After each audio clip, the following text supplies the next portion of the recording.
তার সন্তানকে মুক্তিযুদ্ধে ঠেলে দেন, সেই মা কি মুক্তিযোদ্ধা না? সেই মাও মুক্তিযোদ্ধা। একজন বোন যখন তার সম্ভ্রম হারায়, সে কি মুক্তিযোদ্ধা না? সেও মুক্তিযোদ্ধা। এবং আমরা দেখেছি যে এই মুক্তিযোদ্ধারা বিশেষ সুবিধা দেওয়ার জন্য 30% কোটা এবং পোষ্য কোটার মতো ভয়ঙ্কর কোটা আমাদের দেশে বিরাজমান রয়েছে।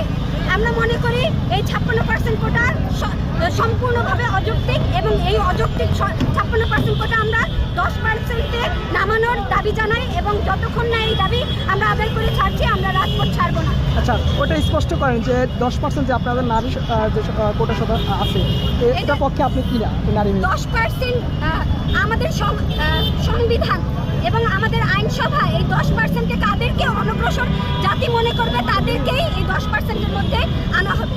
আচ্ছা, আরেকটি বিষয় হচ্ছে যে প্রধান বিচারপতি তিনি বলেছিলেন যে রায় হবে হাইকোর্টে, শাহবাগ কিংবা রাজপথে আন্দোলন করে কোনো লাভ হবে না। একজন বিচারপতি এই কথাটা আসলে